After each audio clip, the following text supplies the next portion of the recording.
Hi friends, Assalamu alaikum. Welcome to Fasha Health and Beauty channel. First of all, என்னோட வீடியோவை click பண்ணி பார்க்க வந்த உங்கள் எல்லாருக்கும் மிகப்பெரிய நன்றி. ஏன்னா உங்களோட ப்ரிஷியஸான டைம் ஒதுக்கி என்னோட வீடியோ பார்க்கறதுக்காக. நாம் இன்றைக்கி 3ஆம் மாதம் கர்ப்பிணிமார்களுக்கு அவங்க குழந்தையோட வளர்ச்சி, அவங்க உடம்பில் ஏற்படும் சில மாற்றங்களை பற்றி தான் இன்றைக்கி நாம் இந்த வீடியோவில் பார்க்க போகிறோம். இந்த 3 மாதம் நமக்கு எத்தனை வாரம் கணக்கில் வரும்னா 9லேருந்து 12 வாரம் தான் நமக்கு 3ஆவது மாதம் கணக்கு வரும். இந்த மாதத்தில் தான் தாய்மார்களுக்கு கொஞ்சோண்டு அவங்களுக்கு வயிறு தெரிய ஆரம்பிக்கும். இந்த 3ஆவது மாதத்துலேருந்து தான் அவங்களோட உடல் எடை கொஞ்சம் கூட ஆரம்பிக்கும். குழந்தையோட சைஸ் எவ்வளோ இருக்கும் அப்படின்னு பார்த்தீங்கன்னா ஒரு நெல்லிக்காய் சைஸ் மட்டும்தாங்க இருக்கும்.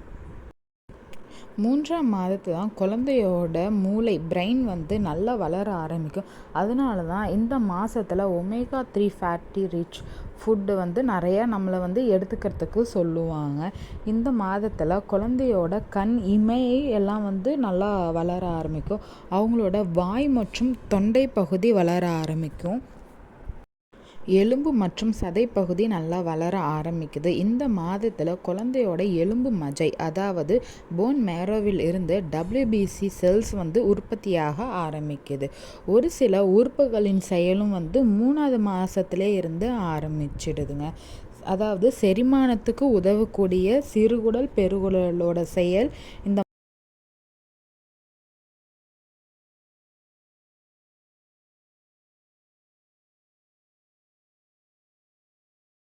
செயல் ஆரம்பிச்சிடுது. பேங்க்ரியாஸ், அதாவது கணையத்தில் இருந்து இன்சுலின் உற்பத்தியும் இந்த மாதத்துல இருந்து ஆரம்பிச்சிடுது. அதாவது குழந்தையோட கிட்னியும் இந்த மாதத்துலேருந்து நல்லா வளர ஆரம்பித்து குழந்தையோட உடம்பிலிருந்து இரத்த சுத்திகரிப்பு வேலையையும் ஆரம்பிச்சிடுது. இந்த 3ஆவது மாதத்தில் நிறைய பேர்த்துக்கு அபார்ஷன் ஆகக்கூடிய வாய்ப்புகள் இருக்குங்க. அதனால நிறைய சத்து நிறைந்த உணவுகளை எடுத்துக்கோங்க. இந்த 3ஆவது மாதத்தில் டாக்டர் அல்ட்ராசவுண்ட் எடுக்கிறதுக்கு நமக்கு பரிந்துரை செய்வாங்க. ஏன்னா இந்த அல்ட்ராசவுண்ட் எடுக்கிறது மூலியமாக பார்த்திங்கன்னா குழந்தைங்களுக்கு ஏதாவது குறைபாடு இருக்குதா அப்படின்னு பார்த்து நம்ம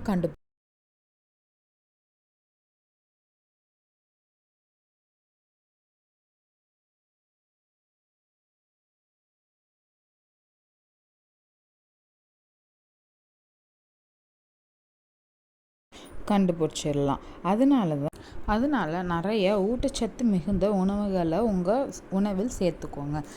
கீரையில் இருந்து கிடைக்கக்கூடிய ஃபைபர் சத்து, பயிர் வகைகளில் இருந்து கிடைக்கக்கூடிய புரோட்டீன் சத்து, அதாவது புரத சத்து, நிறைய காய்கறியிலிருந்து நமக்கு விட்டமின்ஸ் அண்ட் மினரல் சத்துகளும் கிடைக்கிதுங்க. உங்களுக்கு கால்சியம் சத்து வேணும் அப்படின்னா டெய்லி ஒரு கிளாஸ் பால் கண்டிப்பாக எடுத்துக்கோங்க.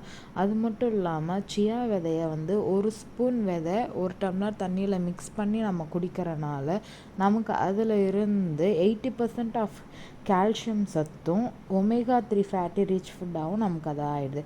அதனால சியா சீடு உங்கள் ஃபுட்டில் ஆட் பண்ணிக்கோங்க. 3ஆம் மாதத்தில் நிறைய பேருக்கு இடுப்பு வலி வர்றதுக்கு நிறைய பேர் ஃபீல் பண்ணுவீங்க. அந்த இடுப்பு வலி எதனால் வருது அப்படின்னா உங்கள் உடம்புல விட்டமின் D3 சத்து பார்த்திங்கன்னா ரொம்ப கம்மியாகிறனால தான் இடுப்பு வலி வருது.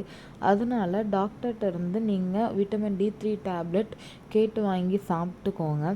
அது மட்டும் இல்லாமல் நீங்கள் உணவு மூலியமாகவும் எடுக்கணும் அப்படின்னு நினச்சிங்கன்னா காலை வெயிலில் தினமும் போய் ஒரு 1/4 மணி நேரம் நில்லுங்க.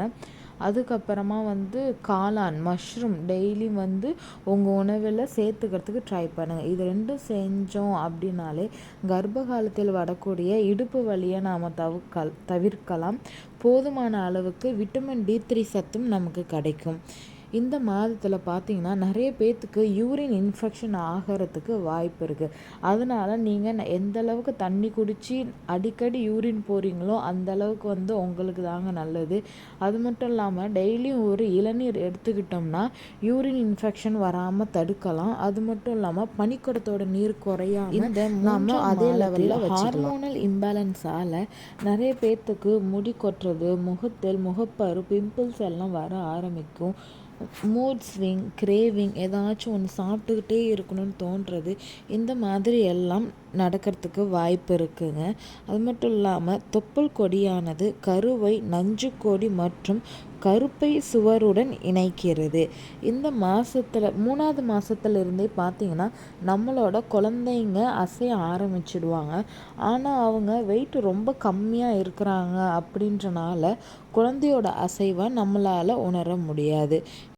இதுதான் 3ஆம் மாதத்தில் குழந்தைங்களுக்கு நடக்கும் வளர்ச்சி மற்றும் தாய்மார்களுக்கு ஏற்படும் மாற்றங்கள். இந்த மாதிரி இன்ட்ரெஸ்டிங்கான வீடியோ உங்களுக்கு வேணும்னா கமெண்ட் செக்ஷனில் கேளுங்க. தேங்க்ஸ் ஃபார் வாட்சிங்.